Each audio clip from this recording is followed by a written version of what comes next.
दोस्तों, वर्षा ऋतु की बात है। एक 20-21 साल का लड़का नौकरी की तलाश में था। वो बहुत ही भटका, पर उसको कहीं भी नौकरी नहीं मिल पा रही थी। वह बहुत परेशान रहने लगा। इस दुख को व्यक्त करने के लिए वह अपने पिता के पास जाता है।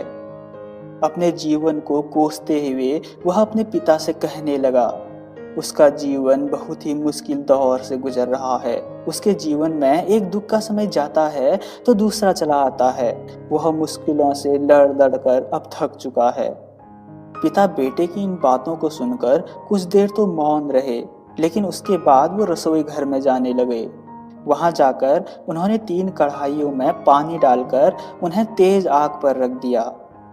जैसे ही पानी गर्म होकर उबलने लगा, पिता ने एक कढ़ाई में आलू, दूसरे में अंडा और तीसरे में कॉफी बीन्स डाल दिए। बेटा बिना कोई प्रश्न किए अपने पिता के इस काम को ध्यान से देख रहा था।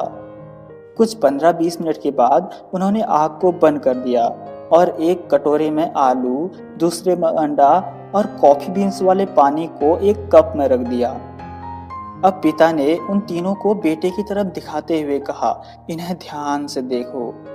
बेटे ने सबसे पहले आलू को देखा, जो उबलने के कारण मुलायम हो गया था। उसके बाद उसने अंडा देखा, जो उबलने के बाद और कठोर हो गया था। और आखिरी में कॉफी बीन्स को देखा, जो बहुत ही अच्छी खुशबू दे रहा था। बेटा कुछ देर सोचते रहा, बट कुछ देर के बाद उसने अपने पिता से पूछा, इस सब का क्या मतलब है? इस पर पिता ने उसको समझाया, आलू, अंडा और कॉफी सबको एक समान आग में रखा गया था, लेकिन सबने अलग अलग प्रतिक्रिया दी। इसी प्रकार समस्याएं हर एक के जीवन में आती हैं। कि हमारे ऊपर निर्भर करता है कि हम उससे क्या प्रतिक्रिया देते हैं। हमको हमेशा और बेहतर बनने की कोशिश करनी चाहिए।